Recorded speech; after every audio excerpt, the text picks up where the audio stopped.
उद्धव बचपन से ही सारथी के रूप में श्री कृष्ण की सेवा में रहे, किंतु उन्होंने श्री कृष्ण जी से कभी भी कोई वरदान नहीं मांगा। जब कृष्ण अपने अवतार काल पूर्ण करके गोलोक जाने को तत्पर हुए, तब उन्होंने उद्धव को अपने पास बुलाया और कहा, प्रिय उद्धव, मेरे अवतार काल में अनेक लोगों ने मुझसे वरदान प्राप्त किए, किंतु तुमने कभी भी कुछ नहीं मांगा। अब कुछ मांगो, मैं तुम्हें देना चाहता हूँ। तुम्हारी भला करके मुझे संतोष प्राप्त होगी। उद्धव ने इसके बाद भी स्वयं के लिए कुछ नहीं मांगा। वो अपने मन में उत्पन्न हुआ कुछ शंकाओं का समाधान पाना चाहते थे, जो श्री कृष्ण जी की शिक्षा और उनके कृतित्व को देखकर उनके मन में उत्पन्न हो रहा था। उन्होंने भगवान श्री कृष्ण से पूछा, भगवान, मैं महाभारत की घटनाक्रम में अनेक बातें नहीं समझ पाया। आपके उद्देश्य अलग रहे, जबकि व्यक्तिगत जीवन कुछ अलग तरह का दिखता रहा। क्या मुझे आप इसका कारण समझाकर मेरी जान पिपासा को शांत करेंगे? फिर श्री कृष्ण ने बोले, कुरुक्षेत्र में अर्जुन ने जो कुछ भी कहा वो भगवद गीता थी।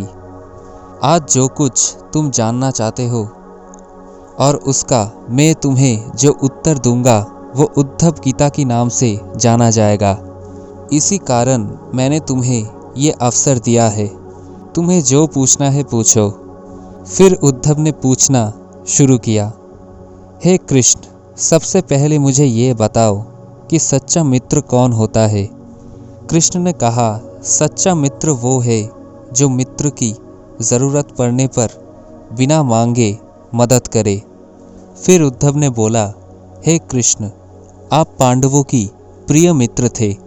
उन्होंने एक मित्र के रूप में सदा आप पर पूरा भरोसा किया। कृष्ण, आप महान ज्ञानी हैं।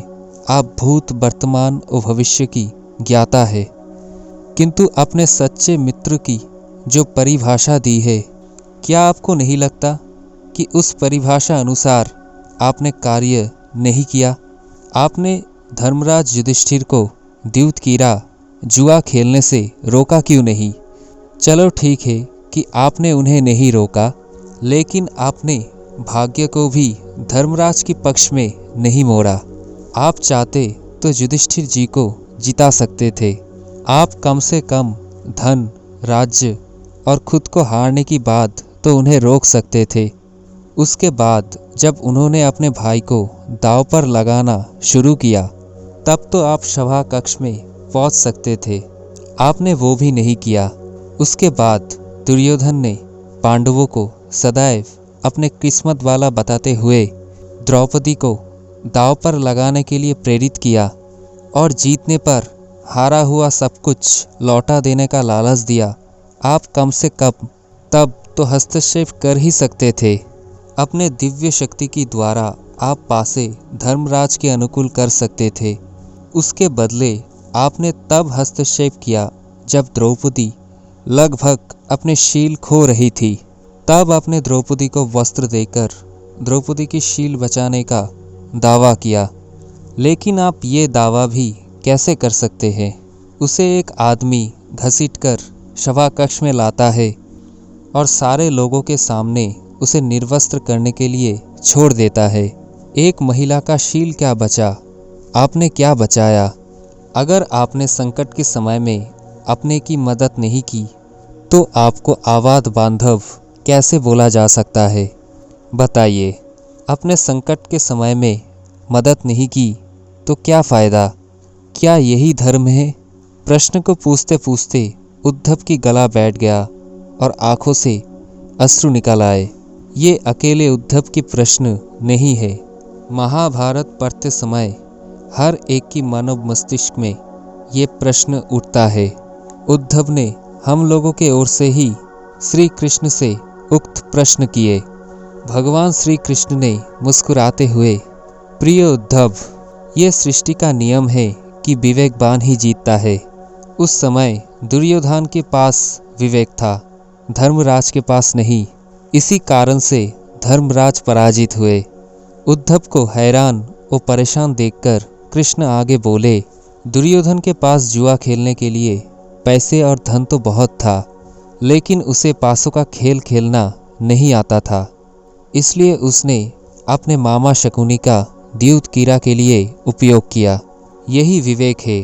धर्मराज भी इस प्रकार सोच सकते थे और अपने भाइयों से पेशकश कर सकते थे कि उनकी तरफ से मैं खेलूँगा।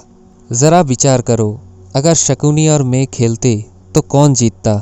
चलो इस बात को जाने दो कि उन्होंने मुझे खेल में शामिल नहीं किया। इस बात के लिए उन्हें माफ़ किया जा सकता है, लेकिन उन्होंने विवेक शून्यता से एक और बड़ी गलती की। उन्होंने मुझसे ये प्रार्थना की थी कि मैं तब तक सभा कक्ष में ना आऊं जब तक मुझे बुलाया ना जाए, क्योंकि वो दुर्भाग्य से ये खेल मुझसे छुपकर खेलना चाहते थे। वो नहीं चाहते थे कि मुझे मालूम पड़े कि वो जुआ खेल रहा है। इस प्रकार उन्होंने मुझे अपने प्रार्थना में बांध लिया। मुझे सभा कक्ष में आने की अनुमति नहीं थी। इसके बाद भी मैं सभा कक्ष के बाहर इंतज़ार कर रहा था कि कब कोई मुझे बुलाता है। भीम, अर्जुन, नकुल और सहदेव सब मुझे भूल गए, बस अपने भाग्य और दुर्योधन को कोसते रहे। जब दुर्योधन के आदेश पर दुःशासन ने द्रौपदी का बाल पकड़ के घसीटता हुआ सभा कक्ष में ले आए, तब भी द्रौपदी अपने सामर्थ्य के अनुसार जूझती रही। तब भी उसने मुझे नहीं पुकारा। उसकी बुद्धि तब जागृत हुई जब दुःशासन ने उसे निर्वस्त्र करना प्रारंभ किया। जब उसने स्वयं पर निर्भरता छोड़ के हरि हरि अभयम कृष्णा अभयम की गुहार लगाई, मुझे उसकी शील की रक्षा का अवसर मिला। जैसे ही मुझे पुकारा गया, मैं अविलंब पहुंच गया। अब इस स्थिति में मेरी गलती बताओ। फिर उद्धव बोले कि कान्हा, आपकी स्पष्टीकरण अवश्य प्रभावशाली है, किंतु मुझे पूर्ण संतुष्टि नहीं हुई। क्या मैं एक और प्रश्न पूछ सकता हूँ? कृष्ण की अनुमति से उद्धव ने पूछा। इसका अर्थ यही है कि आप तभी आओगे जब आपको बुलाया जाएगा। क्या संकट से घिरे अपने भक्त की मदद करने आप स्वतः नहीं आओगे? कृष्ण मुस्कुराए और बोले, उद्धव, इस सृष्टि में हर एक का जीवन स्वयं के कर्मफल की आधार पर संचालित होता है। ना तो मैं इसे चलाता हूँ और ना ही कोई हस्तक्षेप करता हूँ। मैं केवल एक साक्षी हूँ। मैं सदैव तुम्हारे नज़दीक रहकर जो हो रहा है वो देखता हूँ। यही ईश्वर का धर्म है। फिर उद्धव ने बोले, वाह वाह कृष्णा, इसका अर्थ ये हुआ कि आप सदैव हमारे नज़दीक रहकर हमारे सभी दुष्कर्म का निरीक्षण करोगे। हम पाप पे पाप करते रहेंगे और आप हमें साक्षी के रूप में देखते रहेंगे। आप क्या चाहते हैं कि हम भूल करते रहे, पाप की गठरी बांधते रहे और उसकी फल भुगतते रहे? फिर कृष्ण ने बोला कि उद्धव, तुम शब्द की गहरे अर्थ को समझो। जब तुम समझ के अनुभव कर लोगे कि मैं तुम्हारे नज़दीक साक्षी के रूप में हर पल हूँ, तब क्या तुम कुछ भी गलत या बुरा कर सकोगे? तुम निश्चित रूप में कुछ भी बुरा नहीं कर पाओगे। जब तुम ये भूल जाते हो और ये समझाने लगते हो कि मुझसे उठकर तुम कुछ कर सकते हो, तब ही तुम मुसीबत में पड़ते हो। धर्मराज ने सोचा कि वो मेरे जानकारी के बिना जुआ खेल सकता है। अगर उसने ये समझ लिया होता कि मैं प्रत्येक के साथ हर पल साक्षी के रूप में उपस्थित हूँ, तो क्या खेल का रूप कुछ और नहीं होता? तब उद्धव मंत्रमुग्ध हो गए और बोले, कितना गहरा दर्शन है। हम जैसे ही ये समझना शुरू कर दे कि ईश्वर के बिना एक पत्ता भी नहीं हिलता, तब धर्म साक्षी के रूप में उनके उपस्थिति महसूस हो। गड़बड़ तब होती है जब हम इसे भूल के दुनियादारी में डूब जाते हैं।